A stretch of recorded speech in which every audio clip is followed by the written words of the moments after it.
and welcome to the Morgan Library. My name is Miss Lindsay, and welcome to another Teen Talk Tuesday. So today, we will be reading another classic, The Hunger Games by Suzanne Collins. Let's go. Part 1, The Tributes. When I wake up, the other side of the bed is cold. My fingers stretch out, seeking Prim's warmth, and finding only the rough canvas colors of the mattress. She must have had bad dreams and climbed in with our mother. Of course she did. This is the day of the reaping. I prop myself up on one elbow. There's enough light in the bedroom to see them. My little sister Prim, curled up on her side, cocooned in my mother's body, their cheeks pressed together. In sleep, my mother looks younger, still worn, but not so beaten down. Primrose's face is as fresh as a raindrop, as lovely as the primrose for which she was named. My mother was very beautiful once too, or so they tell me. Sitting at Prim's knees, guarding her, is the world's ugliest cat. Mashed-in nose, half of one ear missing, eyes the color of rotting squash. Prim named him Buttercup, insisting that his muddy yellow coat matched the bright flower. He hates me, or at least distrusts me.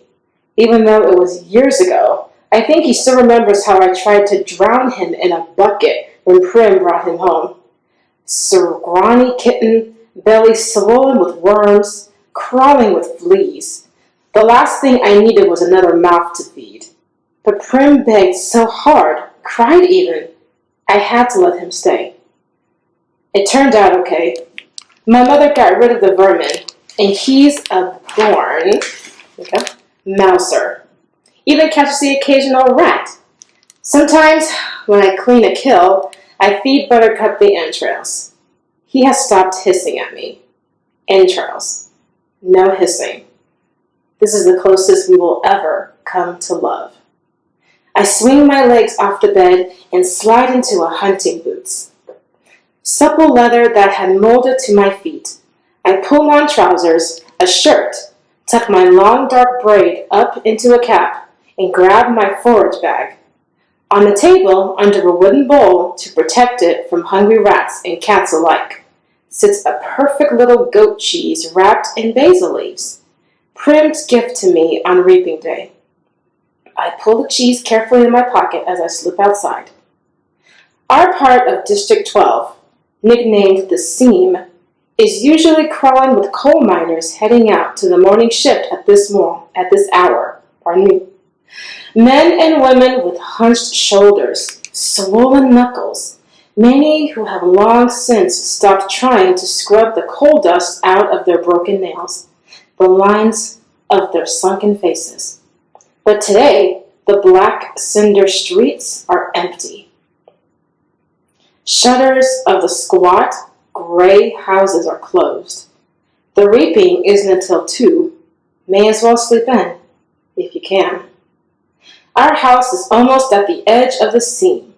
I only have to pass a few gates to reach the scruffy field called the meadow. Separating the meadow from the woods, in fact, enclosing all of District 12, is a high chain link fence, topped with barbed wire loops. In theory, it's supposed to be electrified 24 hours a day as a deterrent to the predators that live in the woods. Packs of wild dogs, lone cougars, bears, that used to threaten our streets. But since we're lucky to get 2 or 3 hours of electricity in the evenings, it's usually safe to touch. Even so, I always take a moment to listen carefully for the hum that means the fence is live. Right now, it's silent as a stone, concealed by a clump of bushes. I flatten out on my belly and slide under a 2-foot stretch that's been loose for years. There are several other weak spots in the fence, but this one is so close to home, I almost always enter the woods here. As soon as I'm in the trees, I retrieve a bow and sheath of arrows from a hollow log. Electrified or not, the fence has been successful at keeping the flesh eaters out of District 12.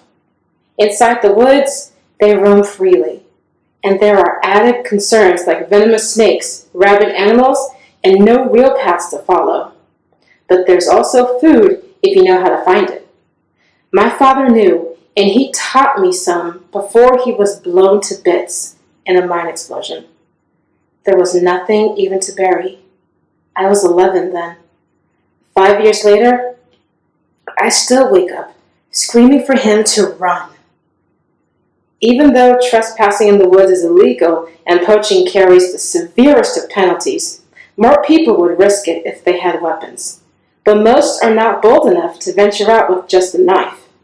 My bow is a rarity, crafted by my father, along with a few others that I keep well hidden in the woods. Carefully wrapped in waterproof covers. My father could have made good money selling them, but if the officials found out, he would have been publicly executed for inciting a rebellion. Most of the peacekeepers turn a blind eye to the few of us who hunt because they're hungry for flesh as anyone else. In fact, they're among our best customers. But the idea that someone might be arming the seam would never have been allowed. In the fall, a few brave souls sneak into the woods to harvest apples, but always in sight of the meadow, always close enough to run back to the safety of District 12 if trouble arises. District 12, where you can starve to death in safety, I mutter. Then I glance quickly over my shoulder. Even here, even in the middle of nowhere, you wonder, you worry. Someone might overhear you. When I was younger, I scared my mother to death. The things I would blurt out about District 12, about the people who rule our country, Pan Am, from the far-off city called the capital. Eventually, I understood that this would only lead us to more trouble. So I learned to hold my tongue and to turn my features into an indifferent mask so that no one could ever read my thoughts. Do my work quietly in school. Make only polite small talk in the public market. Discuss little more than trades in the hob, which is the black market where I make most of my money. Even at home, where I am less pleasant, I avoid discussing tricky topics, like the reaping, or food shortages, or the Hunger Games. Prim might begin to repeat my words, and then where would we be? In the woods waits the only person with whom I can be myself. Gail. I can feel the muscles in my face relaxing, my pace quickening as I climb the hills to our place. A rock ledge overlooking a valley. A thicket of berry bushes protects it from unwanted eyes. The sight of him waiting there brings on a smile. Gail says I never smile except in the woods. "Hey, Catnip," says Gail. My real name is Katniss, but when I first told him, I had barely whispered it. So he thought I said catnip. Then, when this crazy lynx started following me around the woods looking for handouts, it became his official nickname for me. I finally had to kill the lynx because he scared off game. I almost regretted it because he wasn't bad company, but I got a decent price for his pelt. "Look what I shot." Gail holds up a loaf of bread with an arrow stuck to it, and I laugh. It's real bakery bread, not the flat, dense loaves we make from our grain rations. I take it in my hands, pull out the arrow, and hold the puncture in the crust to my nose, inhaling the fragrance that makes my mouth flood with saliva. Fine bread like this is for special occasions. It's still warm, I say. He must have been at the bakery at the crack of dawn to trade for it. What did it cost you? Just a squirrel. Think the old man was feeling sentimental this morning, said Gail. Even wish me luck. Well, we all feel a little closer today, don't we? I say, not even bothering to roll my eyes. Prim left us a cheese. I pull it out. His eyes brighten at the treat. Thank you, Prim. We'll have a real feast. Suddenly, he falls into a capital accent as he mimics Effie Trinket, the maniacal, upbeat woman who arrives once a year to read out the names after eating. I almost forgot. Happy Hunger Games. He plucks a few blackberries from the bushes around us. And maybe odds. He tosses a berry in a high arc towards me. I catch it in my mouth and break the delicate skin with my teeth. The sweet tartness explodes across my tongue. Be ever in your favor. I finish with equal verve. We have to joke about it because the alternative is to be scared out of your whims. Because the capital accent is so effective, almost anything sounds funny in it. I watch as Gale pulls out his knife and slices the bread. He could be my brother. Straight black hair, olive eye, olive skin. We even have the same gray eyes. But we're not related, at least not closely. Most of the families who work the mines resemble one another this way. That's why my mother and Prim, with their light hair and blue eyes, always look out of place. They are. My mother's parents were part of the small merchant class that caters to officials, peacekeepers, and the occasional steam customer. They ran an apothecary shop in the nicer part of District 12. Since almost no one can afford doctors, apothecaries are our healers. Sorry about that. My father got to know my mother because of his hunts. He would sometimes collect medicinal herbs and sell them to her shop to be brewed into remedies. She must have really loved him to leave her home for the scene. I try to remember that when all I can see is the woman who stands by, blank and unreachable, while her children turn to skin and bones.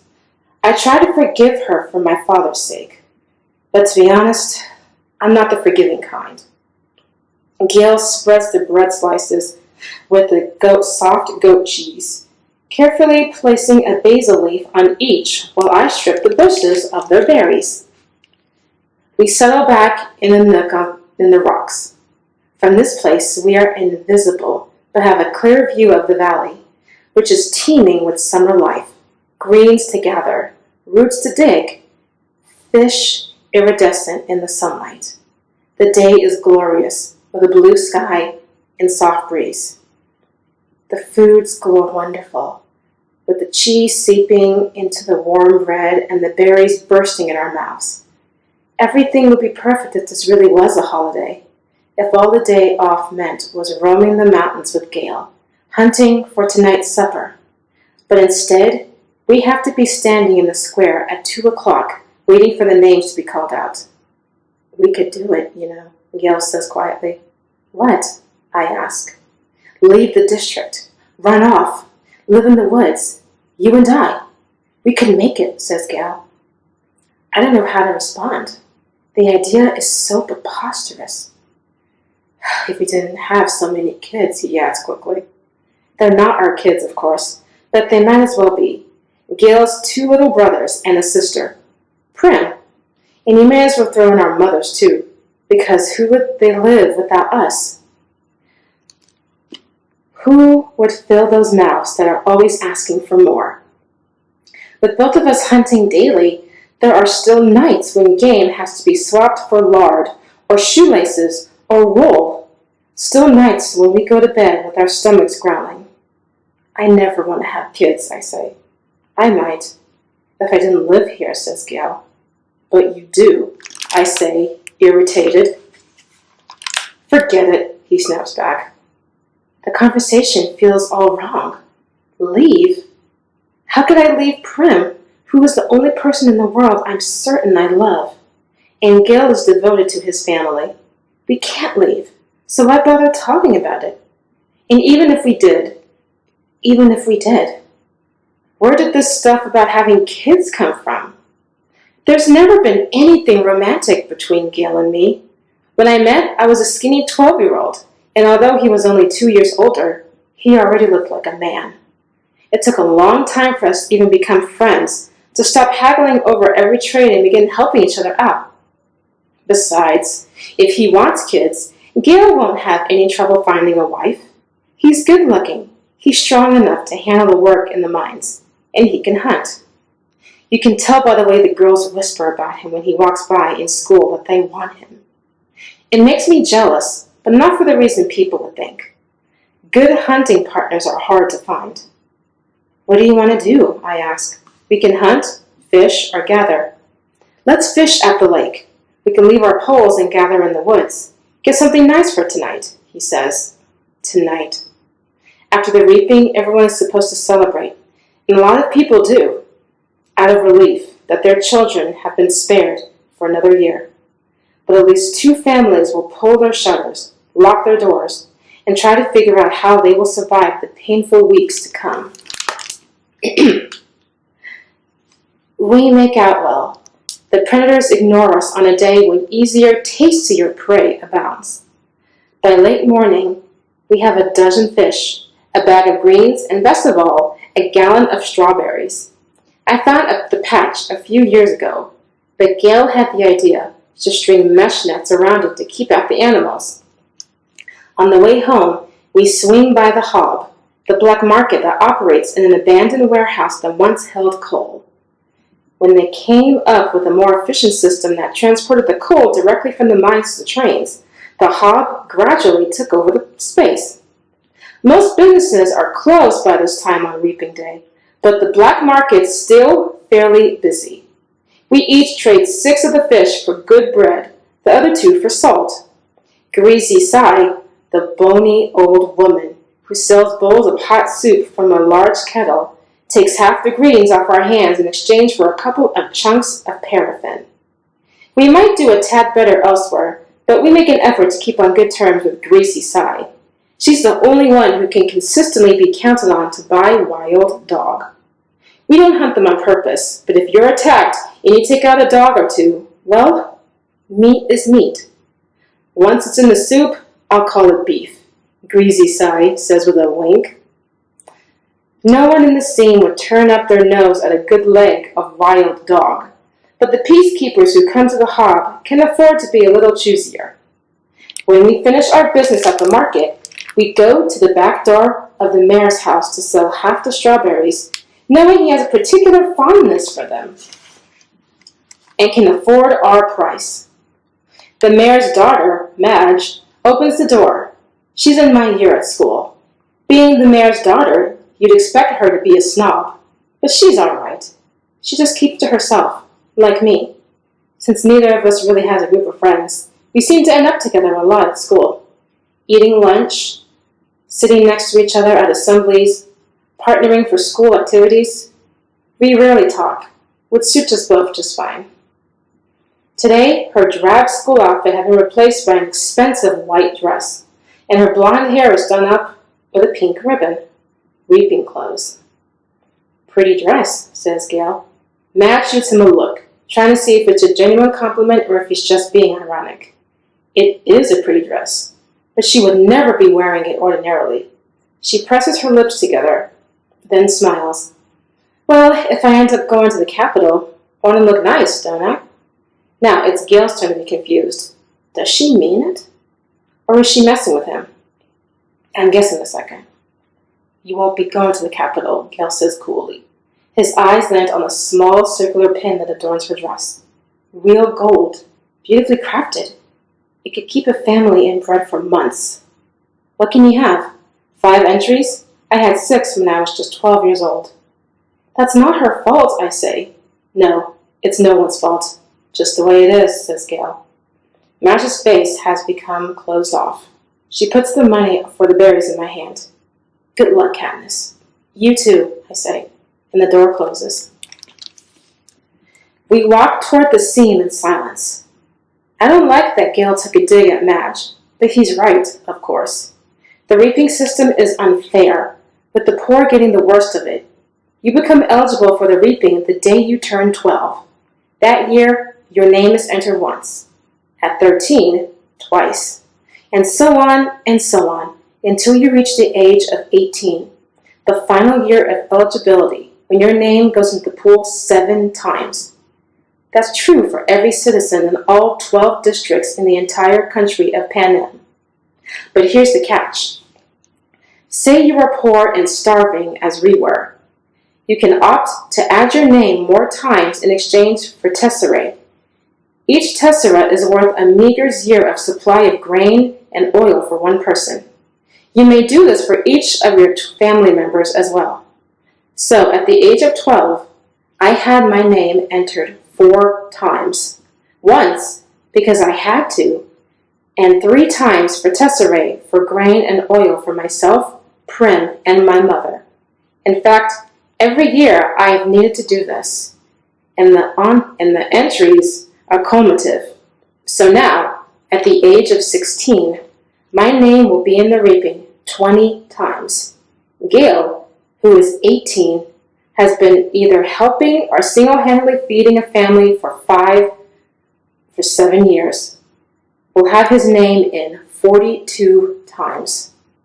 You can see why someone like Madge, who has never been at risk for needing a tessera, can set him off. The chance of her name being drawn is very slim compared to those of us who live in the scene. Not impossible, but slim. And even though the rules were set up by the capital, not the districts, certainly not Madge's family, it's hard not to resent those who don't have to sign up for tesserae. Gail knows his anger at Madge is misdirected. On other days, deep in the woods, I've listened to him rant about how the tesserae are just another tool to cause misery in the district. A way to plant hatred between the starving workers of the scene and those who can generally count on supper, and thereby ensure we will never trust another. It's the capital's advantage to have us divided among ourselves, he might say if there were no ears to hear but mine. If it wasn't reaping day, if a girl with a gold pen and no tesserae had not made what I'm sure she thought was a harmless comment. As we walk, I glance over at Gail's face, still smoldering underneath his stony expression. His rages seem pointless to me, although I never say so. It's not that I don't agree with him. I do. But what good is yelling about the capital in the middle of the woods? It doesn't change anything. It doesn't make things fair. It doesn't change anything. It doesn't fill our stomachs. In fact, it scares off the nearby game. I let him yell, though. Better he does it in the woods than in the district. Gail and I divide our spoils, leaving 2 fish, a couple of loaves of good bread, greens, a quart of strawberries, salt, paraffin, and a bit of money for each. See you in the square, I say. Wear something pretty, he said flatly. At home, I find my mother and sister are ready to go. My mother wears a fine dress from her apothecary days. Prim is in my first reaping outfit, a skirt and ruffled blouse. It's a bit big on her, but my mother has made it stay with pins. Even so, she's having trouble keeping the blouse tucked in at the back. A tub of warm water waits for me. I scrub off the dirt and sweat from the woods and even wash my hair. To my surprise, my mother has laid out one of her own lovely dresses for me. A soft blue thing that matching shoes. Are you sure? I ask. I'm trying to get past rejecting offers of help from her. For a while, I was so angry. I wouldn't allow her to do anything for me. And this is something special. Her clothes from her past are very precious to her. Of course. Let's put your hair up too, she says. I let her towel dry it and braid it up on my head. I can hardly recognize myself in the cracked mirror that leans against the wall. You look beautiful, says Prim in a hushed voice. And nothing like myself, I say. I hug her, because I know these next few hours will be terrible for her.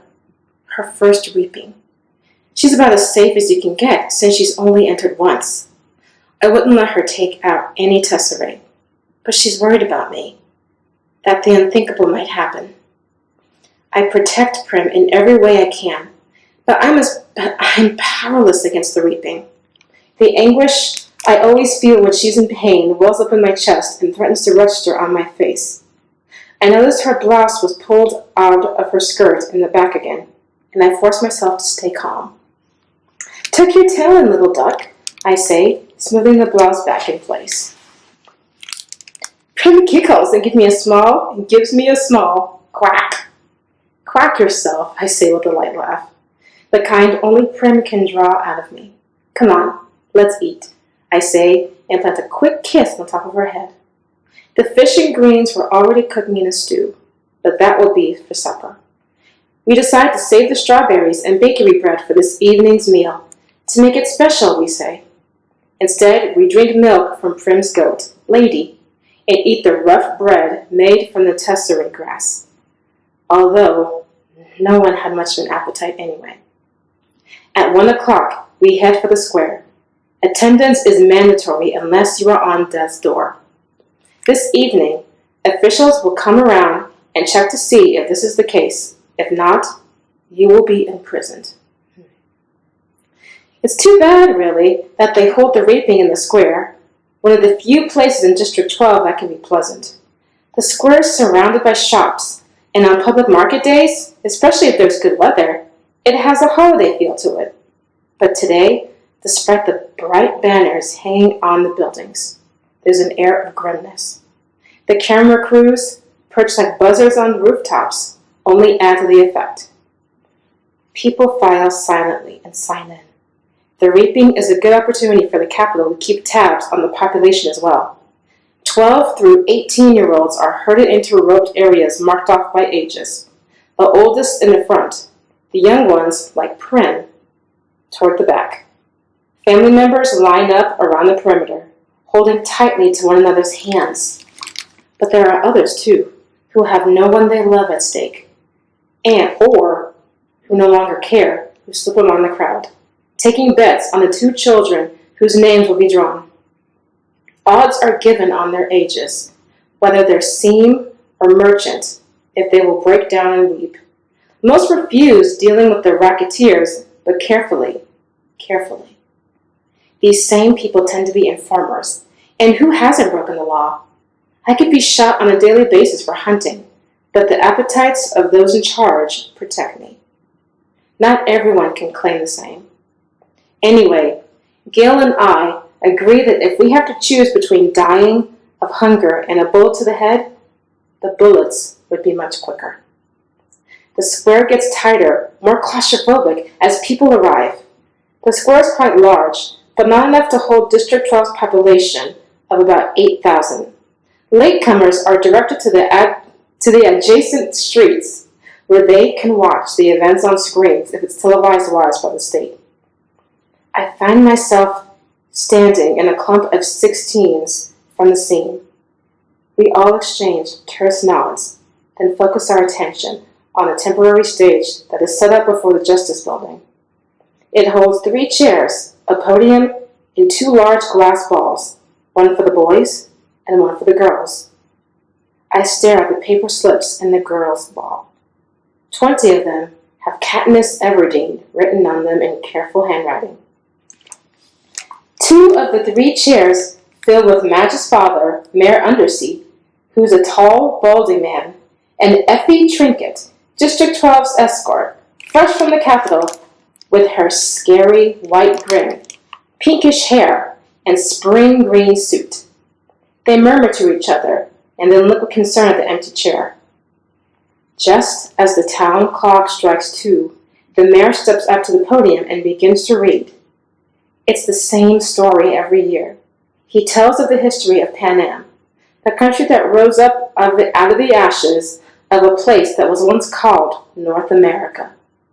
He enlists the disasters, the droughts, the storms, the fires, the encroaching seas that swallowed up so much of the land, the brutal war for what little subsistence remained.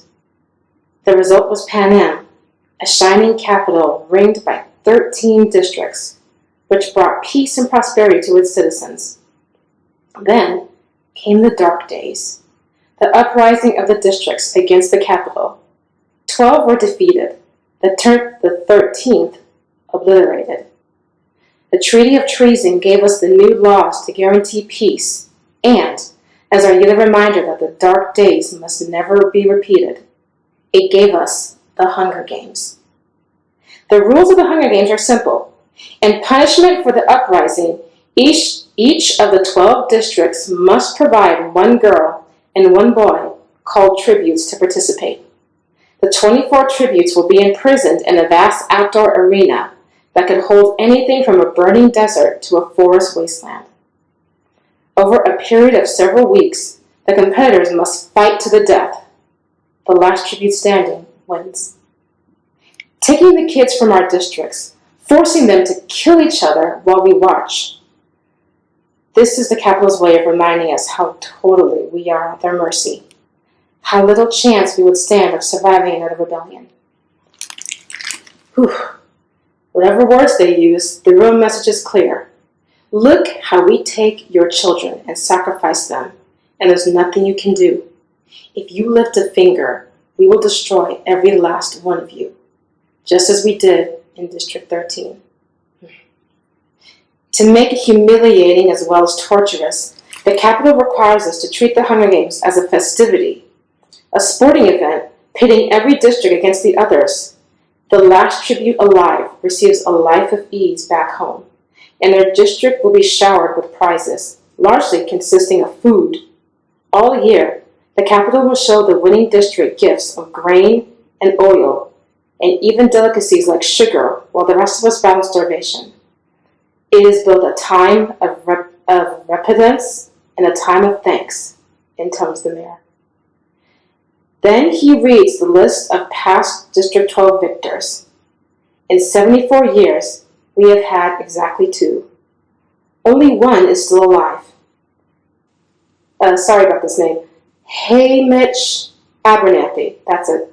A paunchy, middle-aged man who at this moment appears hollering something unintelligible, staggers onto the stage, and falls into the third chair. He's drunk. Very. The crowd responds with his token applause, but he's confused and tries to give Effie Trinket a big hug, which she barely manages to fend off. The mayor looks distressed. Since all of this is being televised, right now, District 12 is the laughingstock of Pan Am, and he knows it. He quickly tries to pull the attention back to the reaping by introducing Effie Trinket. Bright and bubbly as ever, Effie Trinket trots to the podium and gives her signature, "Happy Hunger Games, and may the odds be ever in your favor." Her pink hair must be a wig because her curls have shifted slightly off-center since her encounter with Hamish.